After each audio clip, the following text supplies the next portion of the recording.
Question हम देखते हैं यहाँ पे। और अभी तक जो हमने क्वेश्चंस किए हैं स्टोइकियोमेट्रिक पर, उसके आगे हम अब बात करने वाले हैं limiting reagent and access reagent की। ठीक है, लिमिटिंग रिएजेंट का मतलब ये होता है, लेट अस से हमारे पास में कोई भी रिएक्शन हम लोग करवाते हैं, उसमें 2 और मोर देन 2 रिएक्टेंट्स हो सकते हैं। रिएक्टेंट्स कंबाइन करते हैं और प्रोडक्ट्स का फॉर्मेशन करते हैं।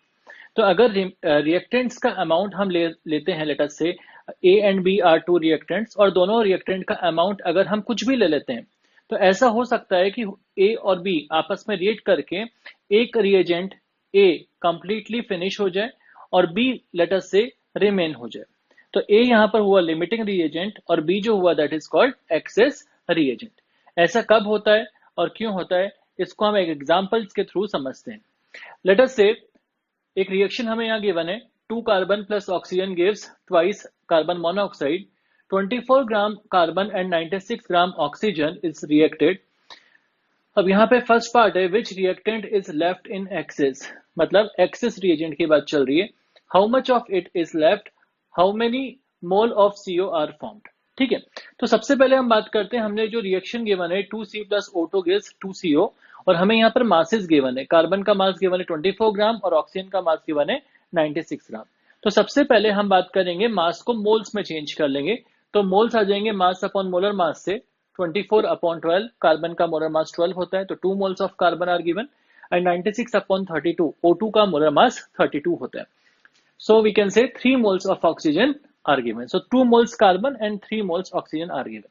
ठीक है, अब हम यहाँ पर एक रेशो निकालेंगे, that is mole divide by SC। SC मतलब स्टोइकियोमेट्रिक कॉफिशिएंट।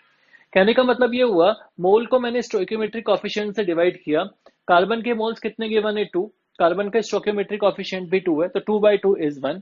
सिमिलरली ऑक्सीजन के मोल्स है 3, लेकिन इसका स्टोइकियोमेट्रिक कॉफिशिएंट O2 का इज 1, तो 3/1 विच इज इक्वल टू 3। अब ये जो नंबर मैंने निकाला है मोल अपॉन स्टोइकियोमेट्रिक कॉफिशिएंट, इससे मुझे ये पता लगेगा कि इनमें से लिमिटिंग रिएजेंट कौन सा है। ठीक है, जो भी नंबर छोटा आएगा, मोल और SC का रेशियो जिस भी रिएक्टेंट के लिए छोटा आएगा, यहाँ पर 1 छोटा है 3 से, दैट इज वाई 1 किसके लिए है, कार्बन के लिए। So carbon is the limiting reagent. तो सबसे पहले अगर हमें 2 रिएक्टेंट्स हैं और दोनों का अमाउंट गिवन हो, चाहे उनका मोल्स गिवन हो, चाहे मास गिवन हो, चाहे वॉल्यूम गिवन हो, तो हम सबसे पहले लिमिटिंग रिएजेंट फाइंड करेंगे। और लिमिटिंग रिएजेंट कैसे फाइंड करेंगे, मोल डिवाइड बाय स्टोइकियोमेट्रिक कॉफिशिएंट, और अगर गैसियस रिएक्टेंट्स हैं तो volume divide by stoichiometric coefficient करके भी हम आंसर फाइंड कर सकते हैं। तो अभी तक ये पता लगा कि इनमें जो छोटा होगा वो लिमिटिंग रिएजेंट होगा, और जिसका कॉफिशिएंट बड़ा आएगा, कहने का मतलब मोल अपॉन स्टोइकियोमेट्रिक कॉफिशिएंट की जो वैल्यू बड़ी आएगी वो एक्सेस रिएजेंट होगा। तो 3 जो है वो बड़ा है, तो O2 is the excess reagent and carbon is the limiting reagent. तो जो फर्स्ट पार्ट था which reactant is left in excess, it means excess reagent O2 will be left in excess when the complete reaction is over.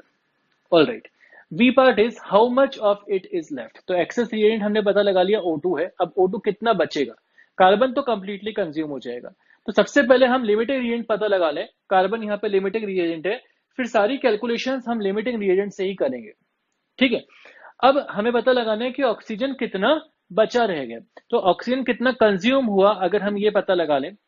Initially कितना oxygen लिया था वो हमको पता है, इनिशियल में से कंज्यूम्ड को माइनस कर लेंगे तो हमें पता लग जाएगा कि ऑक्सीजन कितना सिस्टम में बचा रह गया। तो सबसे पहले हम बात करते हैं moles of carbon reacted upon 2 is equal to moles of O2 reacted upon 1। तो moles of carbon reacted completely जितने भी मोल्स लिए थे कार्बन की वो सारे रिएक्ट कर जाएंगे, क्योंकि carbon is the limiting reagent. तो कार्बन के 2 मोल्स थे, तो 2/2 is equal to moles of O2 reacted upon 1। मुझे नहीं पता कि ऑक्सीजन के कितने मोल्स रिएक्ट हुए या यूज हुए, सारे तो यूज होंगे नहीं, 3 मोल्स थे लेकिन सारे 3 मोल्स यूज नहीं होंगे, तो कितने यूज होंगे वो मैं पता लगा सकता हूं। तो moles of O2 reacted is 1 मोल। ठीक है, लेकिन मोल्स कितने लिए थे ऑक्सीजन के, हमने 3 मोल्स लिए थे, तो वेट ऑफ O2 रिएक्टेड ये हम फाइंड कर सकते हैं। वेट ऑफ O2 रिएक्टेड कैसे निकालेंगे, सबसे पहले ये मैंने बताया कि मोल्स ऑफ O2 रिएक्टेड कितना है, 1 मोल। अब 1 मोल ऑक्सीजन रिएक्ट कर गया, ठीक है, तो 1 मोल ऑक्सीजन का वेट कितना था, तो आ जाएगा moles into molar mass of oxygen, that means 32 gram oxygen is reacted. तो 32 ग्राम ऑक्सीजन अगर रिएक्ट कर गया, हमें लिया कितना था, 96 ग्राम ऑक्सीजन लिया था, तो बचा कितना रह गया, 96 minus 32, that is 64 gram oxygen is remained in the reaction mixture. समझ में आ गई इतनी बात सभी को? ऑल राइट, जो नेक्स्ट क्वेश्चन है यहाँ पर C part, how many moles of CO are formed. तो अगेन हम स्टोइकियोमेट्रिक रिलेशनशिप यूज करेंगे. Moles of carbon used upon 2 is equal to moles of carbon monoxide formed upon 2. Carbon का coefficient 2 है balance reaction में और CO का coefficient भी 2 है. समझ में आ गई इतनी बात सभी को? ठीक है. अब यहां पर अगेन मैंने लिमिटिंग रिएजेंट यूज किया इस रिएक्शन में. Carbon is the limiting reagent. तो moles of carbon formed moles of CO formed is equal to moles of carbon used which is nothing but 2 moles. तो इस तरह से हम बोल सकते हैं कि कार्बन मोनोऑक्साइड के मोल्स कितने बनेंगे? That will be equal to the moles of carbon reacted which are 2 moles. ठीक है. एक और रिएक्शन हम देखते हैं. 3x plus 4y gives x3y4. 6 mole of each x and y are taken. Find limiting reagent and excess reagent. LR is limiting reagent, ER is excess reagent. तो मैंने reaction लिखा 3x plus 4y gives x3y4. मोल given है दोनों के 6 मोल x के हैं और 6 मोल y के हैं. तो मैंने कोफिशिएंट निकाल दिया. मोल अपॉन स्टोइकियोमेट्रिक कोफिशिएंट का रेशियो कितना आया? 6/3, 6/4. कौन सा नंबर छोटा है? 1.5 छोटा है 2 से. ये वैल्यू 2 आती है, ये वैल्यू 1.5 आती है. इसका मतलब y is the limiting reagent and x is the excess reagent. Clear है इतनी बात? ठीक है. Next question is aluminium is reacted with sulphuric acid and it gives aluminium sulphate and hydrogen gas. तो 27 ग्राम हमने एल्यूमिनियम लिया है, 98 ग्राम सल्फ्यूरिक एसिड लिया है और बैलेंस्ड रिएक्शन हमें यहाँ पर गिवन है. Calculate the volume of H2 produced at STP. ठीक है. तो हाइड्रोजन का STP पर कितना वॉल्यूम प्रोड्यूस होगा? तो सबसे पहले हम हाइड्रोजन के मोल्स निकाल लेंगे और मोल्स को वॉल्यूम में चेंज कर देंगे. ठीक है. तो सबसे पहले देखते हैं 27 ग्राम एल्यूमिनियम है तो मोल्स ऑफ एल्यूमिनियम आ गया mass upon molar mass. Aluminium का मोलर मास भी 27 होता है तो 27/27 is equal to 1 mole. Similarly moles of H2SO4 find कर सकते हैं मास अपॉन मोलर मास से. H2SO4 का मोलर मास भी 98 है तो 98/98 इज 1 मोल. कहने का मतलब दोनों के 1 मोल्स हमने लिए हैं. अब हम रेशियो निकाल रहे हैं लिमिटिंग रिएजेंट फाइंड करने के लिए. तो मोल अपॉन स्टोइकियोमेट्रिक कोफिशिएंट का रेशियो एल्यूमिनियम के लिए कितना आ जाएगा? मोल्स ऑफ एल्यूमिनियम अपॉन इसका कोफिशिएंट 1/2 इज 0.5. सल्फ्यूरिक एसिड के लिए आ जाएगा 1/3 क्योंकि सल्फ्यूरिक एसिड का कोफिशिएंट कितना है? 3 है तो रेशियो इज 0.33 और ये वैल्यू कम है. ठीक है. तो इस केस में लिमिटिंग रिएजेंट इज H2SO4. तो हाइड्रोजन का कितना अमाउंट बनेगा? That will be determined by the limiting reagent. ऐसा इसलिए होता है क्योंकि लिमिटिंग रिएजेंट और एक्सेस रिएजेंट दोनों कंबाइन करते हैं. लिमिटिंग रिएजेंट पूरा का पूरा कंज्यूम हो जाता है और जितना हाइड्रोजन बनना था उतना हाइड्रोजन बन जाएगा और एक्सेस रिएजेंट बचा रह जाएगा. इसलिए हम लिमिटिंग रिएजेंट को यूज करते हैं. प्रोडक्ट कितना बनेगा या रिमेनिंग रिएक्टेंट कितना बचा रह जाएगा. तो ultimately moles of H2SO4 used upon 3. H2SO4 used इसको स्टोइकियोमेट्रिक कोफिशिएंट डिवाइड किया equals to moles of hydrogen formed upon coefficient of या स्टोइकियोमेट्रिक कोफिशिएंट इसको हमने डिवाइड कर दिया. तो अल्टीमेटली देख सकते हैं moles of H2SO4 used is completely consume हो जाएगा पूरा H2SO4. तो इसका मोल कितना था? 1. तो 1/3 is equal to moles of H2 formed upon 3. तो अल्टीमेटली बोल सकते हैं moles of hydrogen formed is equal to 1. ठीक है. अब हाइड्रोजन के मोल्स आ गए तो volume of hydrogen formed at STP is equal to moles of hydrogen into 22.4. 1 into 22.4 that is 22.4 litre hydrogen gas will be formed at STP. समझ में आ गई इतनी बात सभी को? तो नेक्स्ट हम बात करते हैं एक और क्वेश्चन की. यहाँ पे N2 plus 3H2 gives 2NH3 ammonia formation की रिएक्शन हमें गिवन है. यहाँ पर हमने नाइट्रोजन यूज किया है 56 ग्राम और 10 ग्राम हाइड्रोजन के साथ में उसको रिएक्ट करवाया. ठीक है. तो एक बात नोटिस करने वाली है यहाँ भी रिएक्टेंट्स के जो अमाउंट्स है नाइट्रोजन और हाइड्रोजन दोनों के अमाउंट्स हमें गिवन है. First part is find limiting reagent and B is amount of ammonia formed in gram. तो हमको ये दोनों पार्ट फाइंड करना है. तो सबसे पहले हम देख सकते हैं मोल्स ऑफ नाइट्रोजन कितने हो जाएंगे. मास upon molar mass 56/28 that is 2 mole ammonia and moles of hydrogen is mass upon molar mass 10/2 that is 5 mole hydrogen is used. अब मैंने रेशियो निकाल दिया moles upon stoichiometric coefficient. In case of nitrogen this ratio is 2/1 क्योंकि nitrogen के आगे 1 लिखा है तो दैट रेशियो इज 2. हाइड्रोजन के लिए mole is 5 mole and stoichiometric coefficient is 3 तो 5/3 रेशियो आ जाएगा 1.67 और this ratio is smaller. 1.67 is smaller than 2, so H2 is limiting reagent. अब हम हाइड्रोजन का यूज करेंगे so that we can find out the amount of ammonia formed. ठीक है, अब हम बात करते हैं moles of hydrogen used upon hydrogen का stoichiometric coefficient 3 is equal to moles of ammonia formed upon ammonia का स्टोइकियोमेट्रिक कोएफिशिएंट 2। सो अल्टीमेटली देख सकते हैं 5 moles hydrogen, 3 is the stoichiometric coefficients, moles of ammonia formed is 2, तो यहां से देख सकते हैं क्रॉस मल्टीप्लाई करके moles of ammonia formed is 5 by 3 into 2, that is 10 by 3 moles ammonia will be formed. Now weight of ammonia formed is equal to moles of ammonia formed into molar mass of ammonia. Molar mass of ammonia is 17, so this 10 by 3 into 17, 56.67 gram ammonia will be formed. तो इस तरह से हम इस question को complete कर सकते हैं। नेक्स्ट क्वेश्चन देखते हैं, aluminium hydroxide plus 3HCl gives aluminium chloride plus 3H2O। When 3.9 gram aluminum hydroxide is reacted with HCl, 6.50 gram of AlCl3 is formed. Determine the percentage yield of the product. तो percentage yield का क्या मतलब होता है? Percentage yield का product मतलब ये हुआ कि कितना परसेंटेज प्रोडक्ट बना है ना। बेसिकली कितना बनना चाहिए था, लेकिन हो सकता है उससे कुछ बना हो, कुछ कम बना हो। तो जितना बनना चाहिए था वो तो आइडियल था कि अगर रिएक्शन प्रॉपरली होती, कंप्लीटली होती तो उतना प्रोडक्ट बनता, लेकिन फिलहाल क्या हुआ कि पूरा प्रोडक्ट नहीं बना है। तो जितना प्रोडक्ट बना डिवाइड बाय जितना प्रोडक्ट बनना चाहिए था मल्टीप्लाई बाय 100, ऐसा करके हम percentage yield of product find कर सकते हैं। तो बेसिकली हम देख सकते हैं यहाँ पे जो रिएक्शन है AlOH whole thrice plus 3HCl gives AlCl3 plus 3H2O।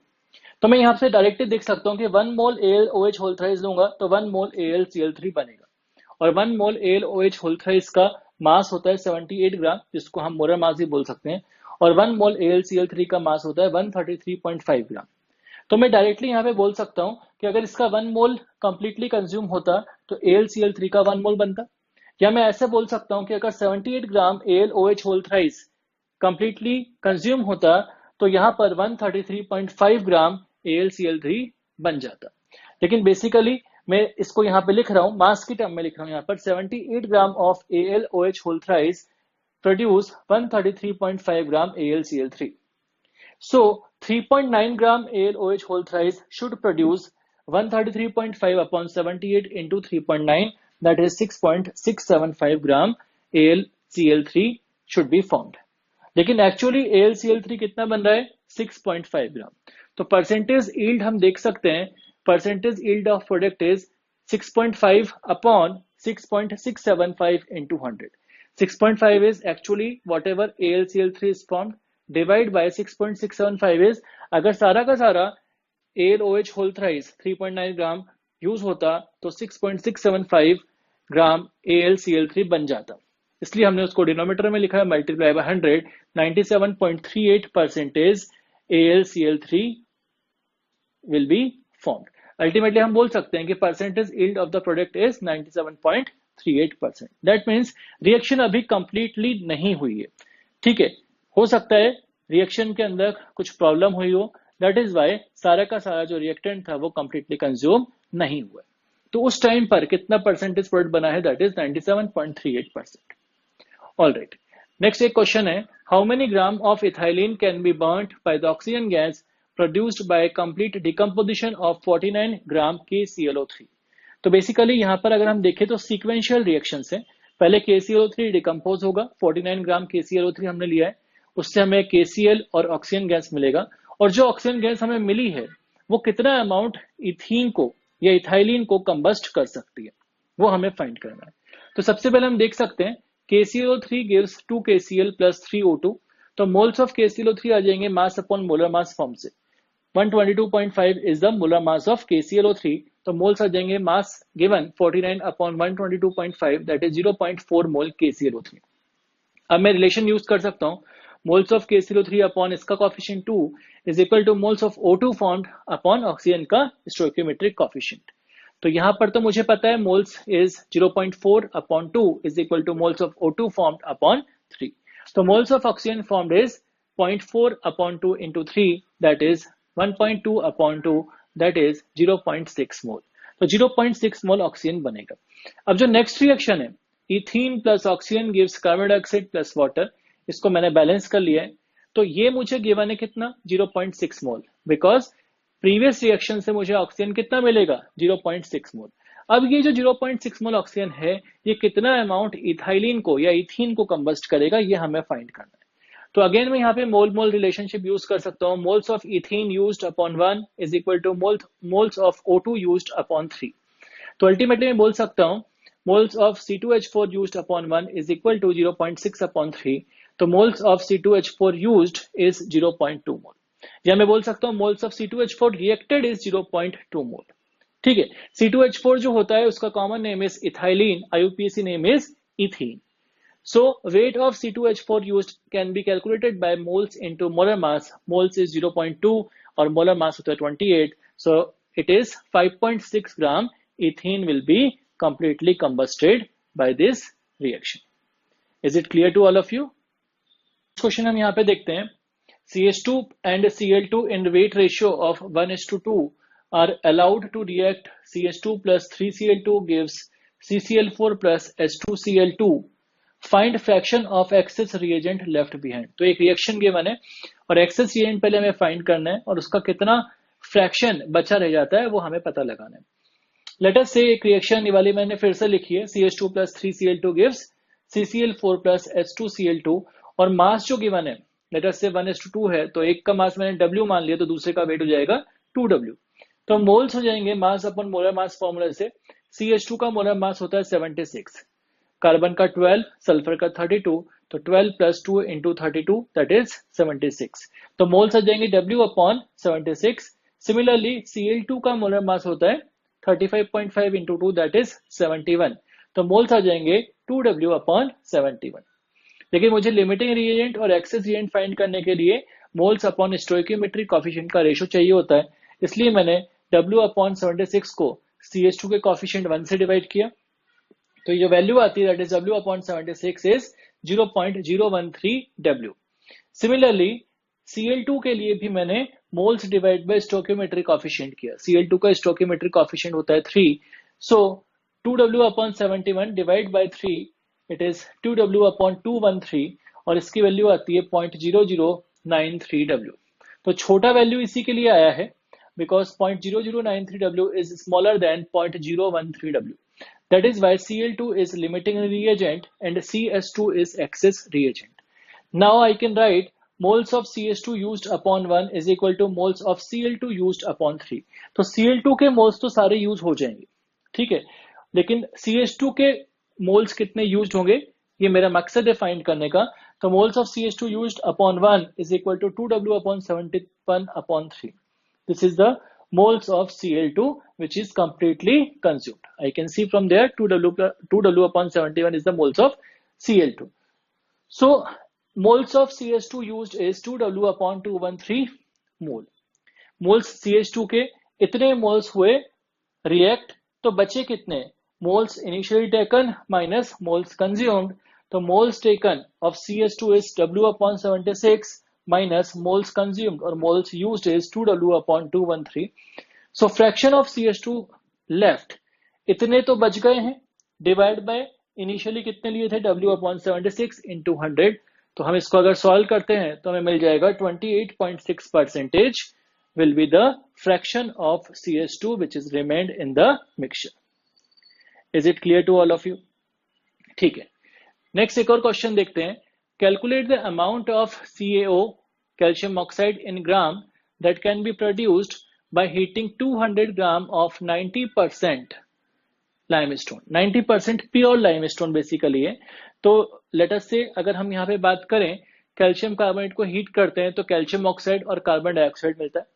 तो 200 ग्राम हमने लिया है लेकिन 90% प्योर है। 90% प्योर का मतलब होगा कि calcium carbonate is a mixture, sample जो है that is mixture of calcium carbonate or silica, we can say like this.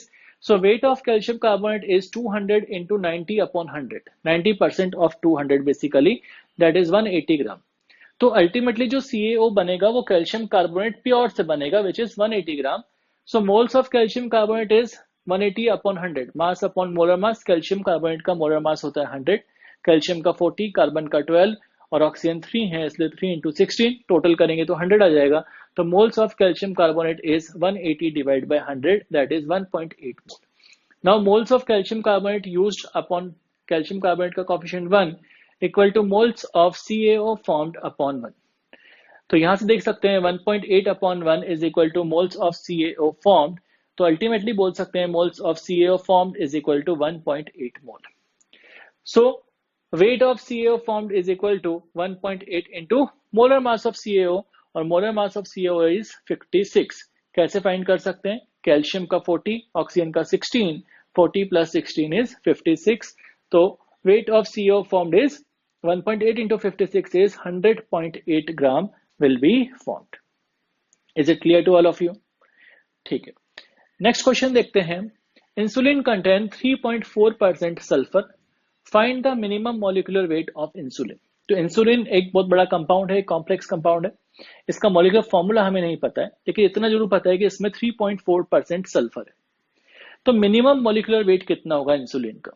ठीक है, अब मिनिमम वेट निकालने के लिए हम ये मान के चलें कि सल्फर का उसमें एक ही एटम होगा।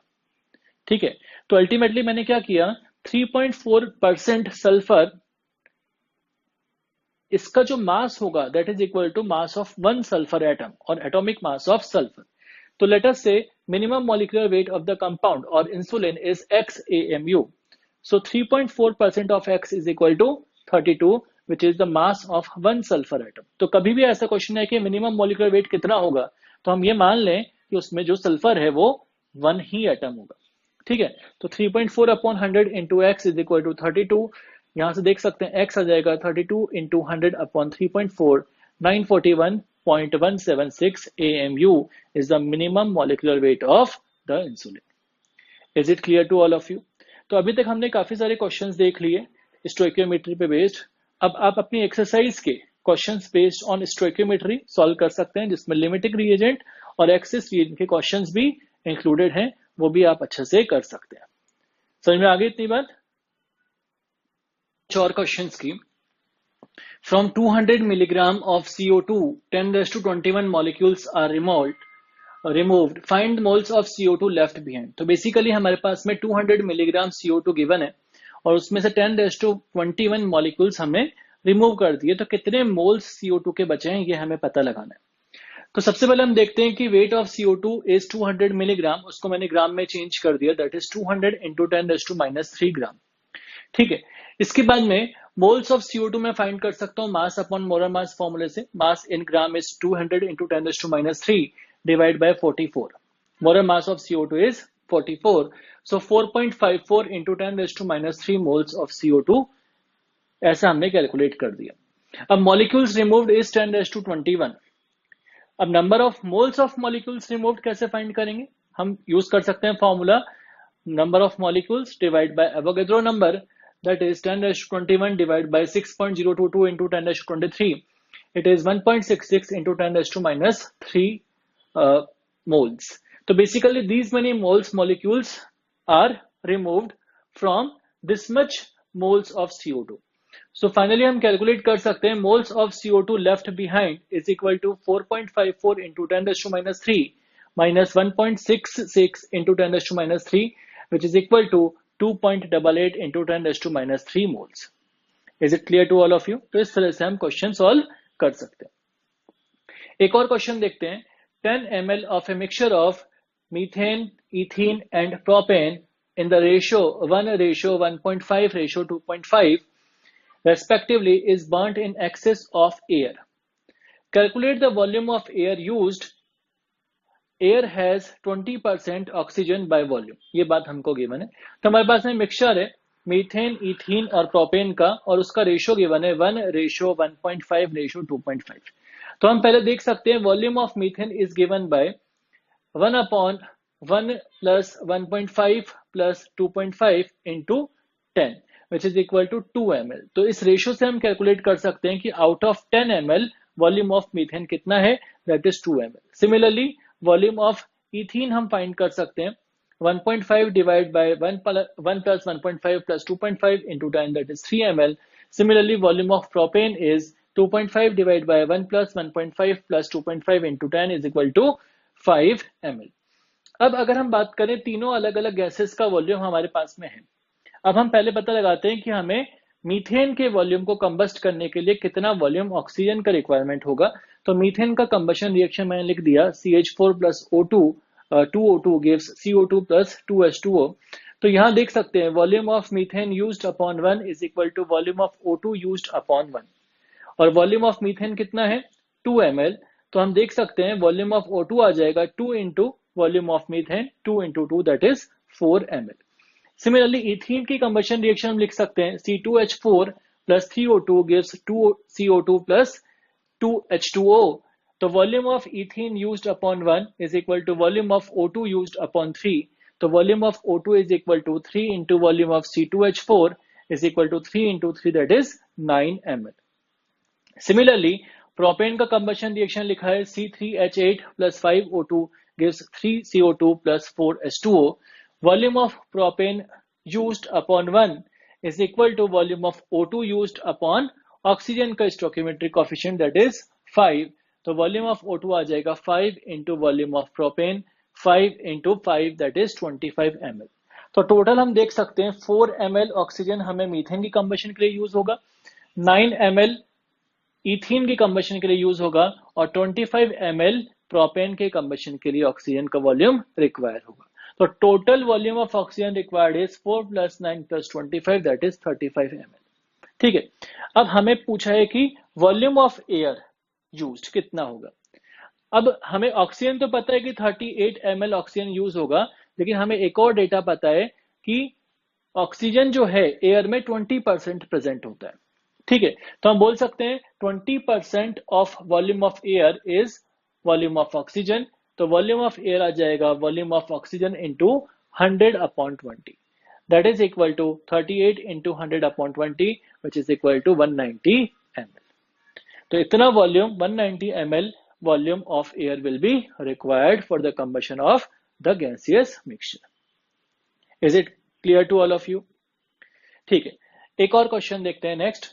240 ग्राम pure KClO3 decomposes to give 48 gram oxygen. What is the percentage yield of the reaction? Molar mass of KClO3 is 122.5। तो बेसिकली अगर हम ध्यान से देखें रिएक्शन को तो 2 KClO3 से हमें मिलता है 2 KCl प्लस 3O2। यहां पर हम डायरेक्टली देख सकते हैं 2 मोल KClO3 से हमें 3 मोल ऑक्सीजन मिलते हैं, जो मैंने यहां लिखा है 2 मोल KClO3 प्रोड्यूस 3 मोल ऑक्सीजन। या मैं मास की टर्म में लिख सकता हूं 2 मोल का मास कितना होगा 2 इंटू 122.5 ग्राम दैट इज 245 ग्राम। तो अगर 245 ग्राम KClO3 है तो उससे कितना ऑक्सीजन बनना चाहिए 96 ग्राम ऑक्सीजन बनना चाहिए। लेकिन हमारे को देखा जाए तो 245 ग्राम से कितना ऑक्सीजन बन रहा है 48 ग्राम ऑक्सीजन बन रहा है। तो हम बोल सकते हैं कि रिएक्शन जो है उसका ईल्ड कितना है, तो परसेंटेज ईल्ड हम कैलकुलेट कर सकते हैं कि 48 डिवाइड बाय कितना बनना चाहिए था 96 multiply by 100 that is 50% is the percentage yield of this reaction. Is it clear to all of you? Next हम बात करते हैं law of chemical combination. Basically क्या है, अगर हम बात करें रिएक्टेंट्स कंबाइन करें किसी केमिकल रिएक्शन में और जब प्रोडक्ट्स बनते हैं तो एक कुछ वो पार्टिकुलर लॉस को फॉलो करते हैं जिसकी हम बात यहाँ पर करने वाले हैं। तो इनमें से जो फर्स्ट लॉ है that is law of conservation of mass या लॉ ऑफ इनडेस्ट्रक्टिबिलिटी ऑफ मैटर। यानी कि अगर कोई भी केमिकल रिएक्शन है तो उस केमिकल रिएक्शन में मास का कंजर्वेशन हमेशा होता है। यानी कि इन एनी केमिकल रिएक्शन और in any physical change mass can neither be created nor it can be destroyed. यानी कि जो मास होता है वो कंजर्व रहता है, मास ना तो हम क्रिएट कर सकते हैं और ना ही मास को हम डिस्ट्रॉय कर सकते हैं, इसलिए इसको बोला इनडेस्ट्रक्टिबिलिटी ऑफ मैटर। समझ में आई इतनी बात सभी को? ठीक है, नेक्स्ट हम इसको एक एग्जांपल से यहाँ पे समझ सकते हैं। एक क्वेश्चन है लाइक केमिकल रिएक्शन यहाँ लिखा है H2 plus N2 gives ammonia, इसको हमने बैलेंस किया। बैलेंस का मतलब क्या होता है कि रिएक्शन के अंदर राइट साइड में जितने एटम्स हैं उतने ही एटम्स लेफ्ट साइड में भी होने चाहिए। तो राइट साइड में अगर हम देखें यहाँ लिखा हुआ है 2NH3 यानी नाइट्रोजन के कितना एटम्स हैं 2, H3 है तो 3 into 2 यानी कि 6 एटम्स किसके हैं हाइड्रोजन के। सिमिलरली वहां पर भी हम देखें 3 × 2, यहाँ पर भी हाइड्रोजन के 6 एटम्स हैं और N2 तो लिखा ही है, तो नाइट्रोजन के 2 एटम्स हैं। यानी कि केमिकल रिएक्शन जो है first of all balanced chemical reaction. ठीक, तो हमने क्या किया, इनिशियली हमने हाइड्रोजन लिया और नाइट्रोजन लिया। इनिशियल मास कितना था हाइड्रोजन का 6 ग्राम और इनिशियली नाइट्रोजन का मास था 28 ग्राम। लेकिन यहाँ पर जब हमने इनिशियली H2 और N2 को मिक्स किया तो अमोनिया प्रेजेंट नहीं था, इसलिए इसको बोल सकते हैं ये 0 था, यानी कि प्रोडक्ट इनिशियली अवेलेबल नहीं था। अब क्या हुआ, H2 और N2 में रिएक्शन स्टार्ट हुई। लेट अस से कुछ टाइम बाद में H2 और N2 आपस में रिएक्ट कर गए और कितना मास हाइड्रोजन का बचा, 3 ग्राम इसका बच गया। 20 ग्राम में से 14 ग्राम नाइट्रोजन का मास बच गया, यानी कि नाइट्रोजन कितना रिएक्ट हो गया, पहले तो 28 ग्राम, अभी है 14 ग्राम, यानी कि 28 माइनस 14 यानी कि 14 ग्राम तो नाइट्रोजन कंज्यूम हो गया। सिमिलरली 6 ग्राम में से 3 ग्राम हाइड्रोजन खत्म हो गया, तो बचा कितना, 6 माइनस 3 दैट इज 3 ग्राम। इतनी बात समझ में आई सभी को। तो यहाँ पे जो मासेस लिखे हैं वो मासेस रिमेन्ड मासेस लिखे हैं, कितना अभी मिक्सचर में मास हाइड्रोजन का रिमेनिंग है 3 ग्राम, यानी कि 6 में से 3 ग्राम बचा है, यानी कि 3 ग्राम कंज्यूम हो गया। समझ में आई बात सभी को। अच्छा, अब इसका 3 ग्राम खत्म हो गया, इसका 14 ग्राम खत्म हो गया, तो ये कितना बनेगा, यानी कि 3 ग्राम प्लस 14 ग्राम यानी कि 17 ग्राम अमोनिया हमको यहाँ पर। तो हम देख सकते हैं इनिशियली टोटल मास कितना था, 6 प्लस 28 दैट इज 34 ग्राम। और अब देखें अगर हम टोटल मास 17 प्लस 14 प्लस 3, वो भी कितना है, 34 ग्राम मास अभी भी मिक्सचर में अवेलेबल है, यानी कि मास का कंजर्वेशन हमेशा होता है। अब रिएक्शन और आगे जब प्रोसीड होगी तो हो सकता है कि सारा का सारा मास खत्म हो जाए, ये 3 ग्राम भी और 14 ग्राम के साथ में रिएक्ट कर जाए तो रिएक्टेंट कंप्लीटली कंज्यूम हो जाए, तो फाइनली हाइड्रोजन 0 हो गया, नाइट्रोजन भी 0 हो गया। तो अमोनिया कितना बनेगा, 34 ग्राम, बिकॉज इनिशियल मास कितना था 6 प्लस 28, रिएक्टेंट सारे खत्म हो गए, तो जितना इनिशियल मास था उतना ही फाइनल मास अमोनिया का हमको रिएक्शन में फाइनली मिल जाएगा। समझ में आई इतनी बात सभी को। ठीक, तो यहाँ पर एक बात नोटिस करने वाली ये है कि अगर कोई रिएक्शन कंप्लीट होती है तो reacted mass is equal to produce mass. Reacted mass कितना है यहाँ पर, इन दोनों का एडिशन, दैट इज 34 ग्राम। तो 34 gram mass is equal to final mass of ammonia which is again 34 gram.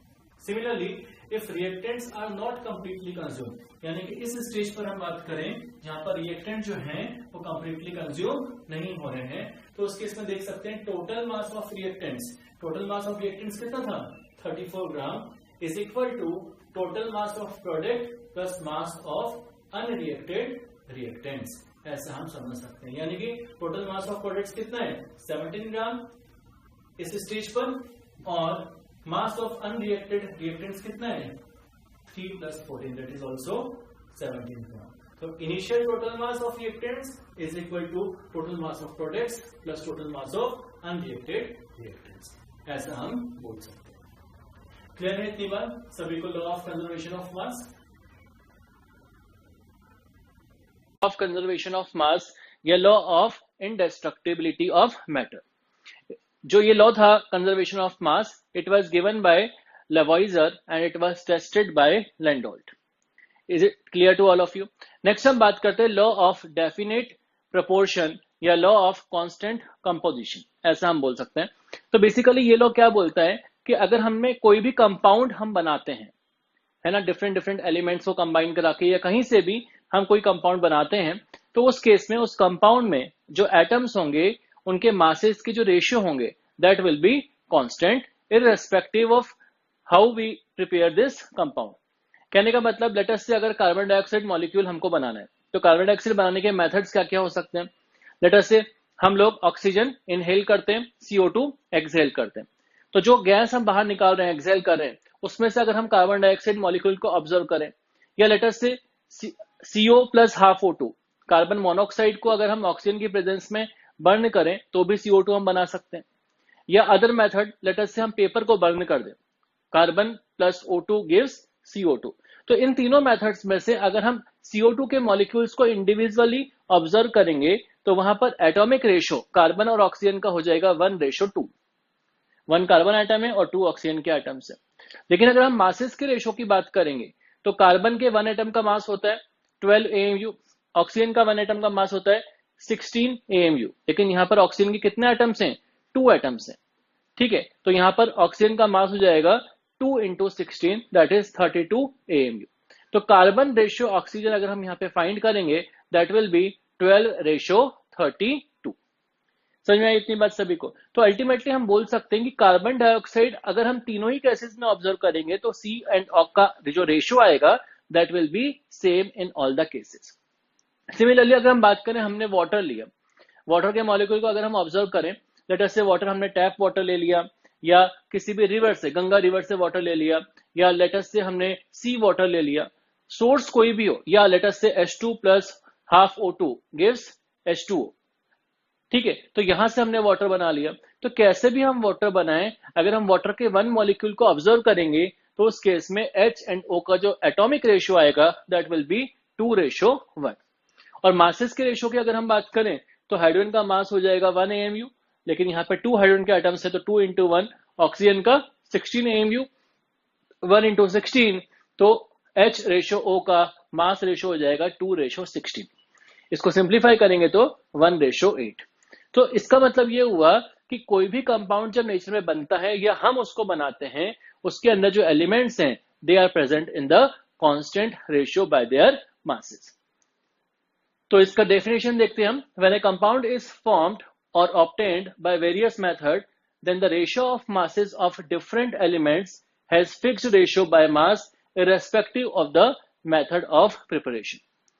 Is it clear to all of you? तो ये जो लॉ था that was given by Proust। एक और मॉलिक्यूल हम लोग देखते हैं NH3 molecule, ammonia molecule. Ammonia बनाने के भी काफी सारे मेथड्स हो सकते हैं। लेट अस से N2 plus H2 gives NH3, इसको बैलेंस कर सकते हैं हम। तो अमोनिया के अंदर अगर हम ऑब्जर्व करें हाइड्रोजन रेशियो नाइट्रोजन, तो हाइड्रोजन के 3 एटम्स हैं और नाइट्रोजन का 1 एटम है, तो एटॉमिक रेशियो हो जाएगा 3:1। लेकिन अगर हम मासेस रेशियो की बात करें तो मास का जो रेशियो होगा 3 into 1, बिकॉज हाइड्रोजन का मास होता है 1 AMU, नाइट्रोजन का मास होता है 14 AMU, तो 1:14। तो यहाँ हाइड्रोजन रेशियो नाइट्रोजन हो जाएगा 3:14, विच is the mass ratio of H and N। तो अमोनिया को हम कैसे भी प्रिपेयर करें, अल्टीमेटली उसके अंदर H एंड N का रेशियो हमको सेम मिलेगा। समझ में आ गई इतनी बात सभी को?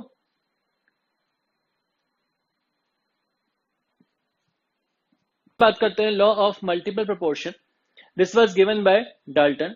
तो लॉ ऑफ मल्टीपल प्रोपोर्शन क्या बोलता है? लेट अस से अगर 2 और मोर देन 2 एलिमेंट्स मिल करके डिफरेंट डिफरेंट कंपाउंड्स बनाते हैं। लेट अस से अगर हम बात करें 2 एलिमेंट्स 2 या 2 से ज्यादा कंपाउंड बनाते हैं, तो उस केस में अगर हम एक पर्टिकुलर एलिमेंट का मास फिक्स कर दें और कैलकुलेट करें कि अलग अलग कंपाउंड्स में रिमेनिंग एलिमेंट्स के मासेस क्या हैं और उन मासेस का रेशियो लें, तो that will be simple whole number ratio. इसको हम एक एग्जांपल्स के थ्रू समझते हैं।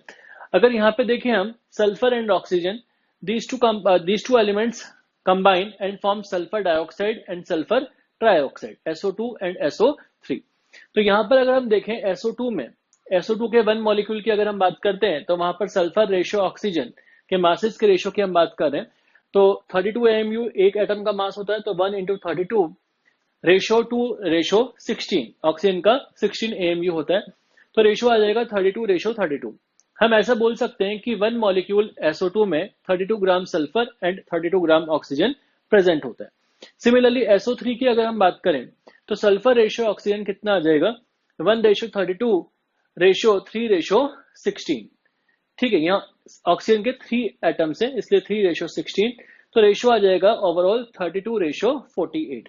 यहाँ हम बोल सकते हैं कि 1 molecule of SO3 has 32 gram of sulphur, 32 AMU of sulphur and 48 AMU of oxygen. अब इन दोनों कंपाउंड्स को अगर हम देखें तो यहाँ पर लेटर से मैंने सल्फर का मास फिक्स कर दिया, कहने का मतलब उसका फिक्स मास में कंसीडर कर रहा हूं दोनों ही कंपाउंड्स में। तो इस कंपाउंड में SO2 में अगर देखूं तो 32 ग्राम सल्फर के करस्पॉन्डिंग ऑक्सीजन कितना है 32 ग्राम, या मैं ऐसे बोल सकता हूं 32 AMU सल्फर के करस्पॉन्डिंग ऑक्सीजन कितना है 32 AMU। ठीक है, सिमिलरली SO3 के 1 मॉलिक्यूल में 32 AMU सल्फर के करस्पॉन्डिंग ऑक्सीजन कितना प्रेजेंट है 48 AMU। अब दोनों ही कंपाउंड में फिक्स्ड मास सल्फर 32 AMU की करस्पॉन्डिंग ऑक्सीजन के मासेस का रेशियो अगर मैं लेता हूं दैट इज 32:48 और आई can say 2:3 which is simple whole number ratio. Is it clear to all of you? Similarly अगर हम नाइट्रोजन के कंपाउंड्स कंसीडर करें, nitrogen and oxygen combine to form various different compounds like NO, N2O, N2O3, N2O4, N2O5 like this. तो मैं nitrogen और oxygen के masses का ratio यहाँ पे देखता हूँ. लेट अस से अगर मैं N2O की बात करूं तो 2 into 14 ratio 1 into 16 28 ratio 16. Similarly NO की बात करते हैं अगर हम तो नाइट्रोजन इज 1 तो 1 into 14, ऑक्सीजन भी 1 है 1 into 16 तो रेशियो आ जाएगा 14:16 या मैं इसका डबल भी लिख सकता हूं 28:32. सिमिलरली N2O3 में आ जाएगा 2 into 14 ratio 3 into 16 that is 28:48. Similarly N2O4 में आ जाएगा 2 into 14 ratio 4 into 16 that is 28:64. Similarly N2O5 में रेशियो आ जाएगा 2 into 14 ratio 5 into 16 28:80. Is it clear to all of you? अब इन सभी कंपाउंड में अगर मैं बात करूं नाइट्रोजन का फिक्स मास से करस्पॉन्डिंग ऑक्सीजन कितना प्रेजेंट है, तो नाइट्रोजन का फिक्स मास मैंने ले लिया 28 ग्राम, तो यहां 28 ग्राम की करस्पॉन्डिंग ऑक्सीजन है 16 ग्राम. सिमिलरली मैं बोल सकता हूं 28 AMU की करस्पॉन्डिंग ऑक्सीजन है 16 AMU अगर वन मॉलिक्यूल की बात करते हैं तो सभी में नाइट्रोजन का अगर 28 AMU मैंने फिक्स कर दिया तो ऑक्सीजन की जो मासेस के रेशियो हैं अलग अलग कंपाउंड्स में that is 16:32 ratio 48 ratio 64 ratio 80 that is 1:2 ratio 3 ratio 4 ratio 5 और ये देख सकते हैं सिंपल होल नंबर रेशियो. समझ में आ गई इतनी बात सभी को? तो यहां पर हम क्या बोल सकते हैं, when two elements combine to form two or more compounds then the masses of one element which combines with the fixed mass of other element bear a simple ratio to one another. Is it clear to all of you? तो यहां पर एक बात ध्यान रखने वाली है कि दो एलिमेंट कंबाइन करके दो या दो से ज्यादा कंपाउंड बनाएंगे, उसी के अंदर हम बात करेंगे. लेकिन जो प्रीवियस देखा था हमने लॉ ऑफ कांस्टेंट प्रोपोर्शन, उस केस में क्या था कि एलिमेंट्स जो कंबाइन करेंगे उनका मासेस जो होगा वो फिक्स्ड होगा, चाहे कंपाउंड हम कहीं से भी ऑब्टेन करें. ठीक है, वहां पर एक ही कंपाउंड की बात करते हैं, यहां पर दो या दो से ज्यादा कंपाउंड्स की बात करते हैं हम लोग. समझ में आ गई इतनी बात सभी को? All right. Law of reciprocal proportion and it was given by Richter. ठीक है, इस लॉ को समझने के लिए सबसे पहले हम एक एग्जांपल लेते हैं. Let us say there are three elements hydrogen, oxygen and sulphur. तीनों ही एलिमेंट्स आपस में कंबाइन करके कंपाउंड्स बना सकते हैं. हाइड्रोजन एंड ऑक्सीजन कंबाइन करके वाटर बनाते हैं, हाइड्रोजन एंड सल्फर कंबाइन करके H2S बनाते हैं, सल्फर एंड ऑक्सीजन कंबाइन करके SO2 बना सकते हैं. ठीक है, तो बेसिकली ये लॉ क्या बोलता है कि अगर हम बात करें इन तीनों कंपाउंड्स में, लेट अस से हाइड्रोजन का मास हमने फिक्स कर दिया, तो उस फिक्स्ड मास के साथ में ऑक्सीजन कितना कंबाइन होगा H2O में. सिमिलरली उस फिक्स्ड मास ऑफ हाइड्रोजन के साथ में सल्फर कितना प्रेजेंट होगा H2S में. तो यहां पर H2O में हमने ऑक्सीजन का मास पता लगा लिया, H2S में सल्फर का मास हमने पता लगा लिया और उस ऑक्सीजन और सल्फर के मास का रेशियो फाइंड किया. ठीक है, सिमिलरली सेकंड हम क्या करेंगे, सल्फर और ऑक्सीजन जो कंबाइन करेंगे SO2 बनाएंगे, उसमें सल्फर और ऑक्सीजन के मासेस का रेशियो निकाल देंगे. अब प्रीवियस रेशियो और अभी वाले रेशियो को अगर हम डिवाइड करेंगे that will give us simple whole number ratio. Is it clear to all of you? एक एग्जांपल है, इसको देखते हैं. यहां पर सबसे पहले तीन कंपाउंड्स हम लोगों ने समझ लिए. लेट अस से अगर हम हाइड्रोजन का मास फिक्स कर दें और हम बात करें वाटर के अंदर H2O में मास रेशियो H/O कितना होगा, तो यहां पर अगर हम देखें हाइड्रोजन जो होगा H2O में 2:1 रेशियो 1:16 दैट मीन्स 2:16 हो जाएगा. और आई कैन से 2 units hydrogen is present with 16 unit of oxygen या 2 AMU hydrogen is present with 16 AMU of oxygen या 2 gram of hydrogen is present with 16 gram of oxygen. Similarly अगर मैं H2S में बात करूं तो यहां पर हाइड्रोजन और सल्फर का रेशियो हो जाएगा 2:1 रेशियो 1:32 दैट इज 2:32. अब यहां पे देखें 2 ग्राम के साथ में 16 ग्राम ऑक्सीजन प्रेजेंट है, यहाँ पे 2 ग्राम के साथ में 32 ग्राम सल्फर प्रेजेंट है. तो इसको इक्वेशन नंबर 1 बोल दिया, इसको इक्वेशन नंबर 2 बोल दिया. हाइड्रोजन का जो मास है दैट इज फिक्स्ड 2 ग्राम, तो यहाँ ऑक्सीजन और सल्फर का जो रेशियो है दैट इज 16:32. इसको हमने इक्वेशन नंबर 3 बोल दिया. ठीक है, तो ये हाइड्रोजन का जो मास था उसके साथ में ऑक्सीजन और हाइड्रोजन का मास के साथ में सल्फर के जो दो कंपाउंड बने H2O एंड H2S, दोनों में हमने fix mass hydrogen that is 2 ग्राम की करस्पॉन्डिंग ऑक्सीजन एंड सल्फर का अमाउंट फाइंड कर लिया। उसका रेशियो आ जाएगा 16:32।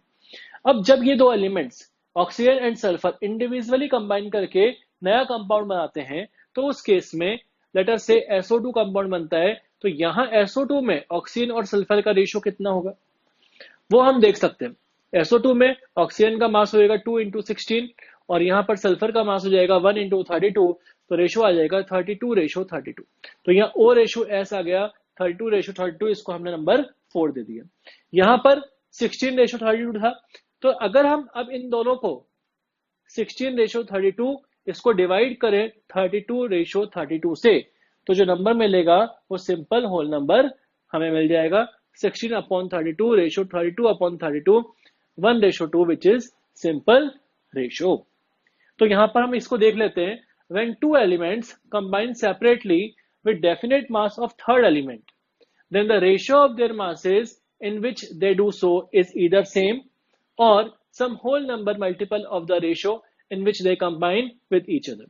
कहने का मतलब ये रेशियो कई बार सेम भी आ सकता है, 1:1 भी आ सकता है, वो भी सिंपल होल नंबर रेशियो हो जाएगा। Is it clear to all of you? हम बात करने वाले हैं that is law of gaseous volume, या हम बोल सकते हैं Gay-Lussac's law of combining volume. Basically ये जो लॉ है this is only valid for the gases. ठीक है, तो ये लॉ क्या बोलता है कि अगर कभी भी कोई केमिकल रिएक्शन होती है और उसमें रिएक्टेंट्स गैसियस फॉर्म में होते हैं या प्रोडक्ट्स भी गैसियस फॉर्म में बनते हैं, तो उनका जो रेशियो होगा that will be ratio of their stoichiometric coefficient as per the balanced chemical reaction. कहने का मतलब जो वॉल्यूम का रेशियो होगा in which the gases combine and the gases are formed, that will be the ratio of the stoichiometric coefficient in the balanced chemical reaction।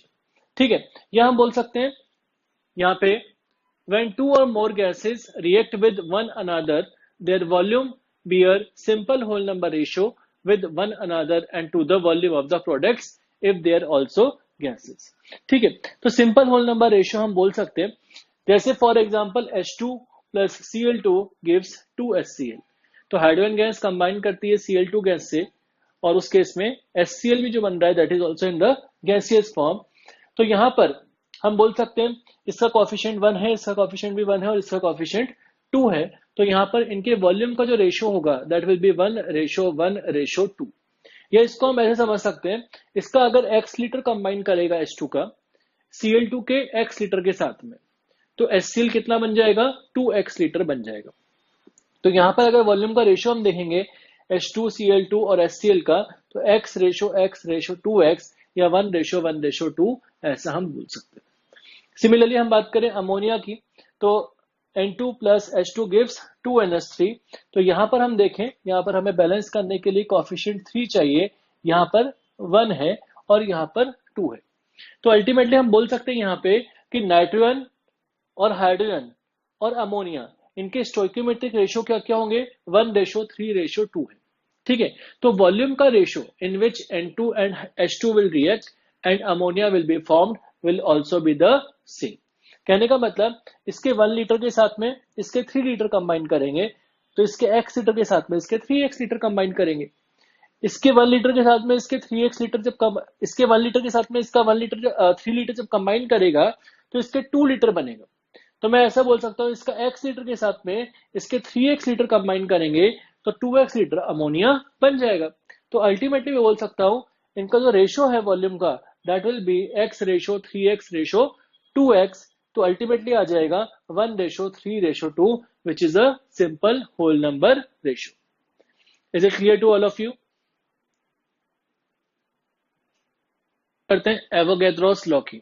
तो basically Avogadro's law क्या बोलता है, equal volume of all the gases under similar conditions of temperature and pressure have same number of moles or molecules। इसका मतलब ये हुआ late us से same condition of temperature and pressure है, temperature भी सेम है गैस का, pressure भी सेम है गैस का। अगर उस पर्टिकुलर टेम्परेचर और प्रेशर पे मैं 2 डिफरेंट गैसेस कंसीडर करता हूं, लेट अस से एक गैस होगी ऑक्सीजन, एक गैस होगी नाइट्रोजन। तो अगर मैंने ऑक्सीजन का वॉल्यूम और नाइट्रोजन का वॉल्यूम सेम सेम लिया तो उसके अंदर नंबर ऑफ मॉलिक्यूल्स भी, जितने ऑक्सीजन के अंदर ऑक्सीजन के मॉलिक्यूल्स होंगे उतने ही नाइट्रोजन के अंदर नाइट्रोजन के मॉलिक्यूल्स होंगे। या मैं ऐसा बोल सकता हूं, ऑक्सीजन का अगर मैंने 1 लीटर लिया, नाइट्रोजन का भी 1 लीटर लिया, लेकिन सेम कंडीशंस हैं टेम्परेचर एंड प्रेशर की, तो जितने मॉलिक्यूल्स या जितने मोल्स ऑक्सीजन के होंगे उस 1 लीटर वॉल्यूम में, उतने ही मोल्स या उतने ही मॉलिक्यूल्स 1 लीटर नाइट्रोजन के वॉल्यूम में भी प्रेजेंट होंगे। ठीक है, तो कहने का मतलब ये हुआ, लेट अस से हम एक रिएक्शन देखते हैं, H2 plus Cl2 gives 2HCl। ठीक है, तो यहां पर हमने ये वाली बात देखी थी कि इसका वॉल्यूम और इसका वॉल्यूम और इसके वॉल्यूम का जो रेशियो होगा वो उनके स्टोइकियोमेट्रिक कोएफिशिएंट के रेशियो के इक्वल होगा। ठीक है, इसका 1v इसके 1v के साथ में कंबाइन करेगा और इसका 2v बनाएगा। हमने ऑलरेडी वाली बात की है according to Gay-Lussac's law of combining volume.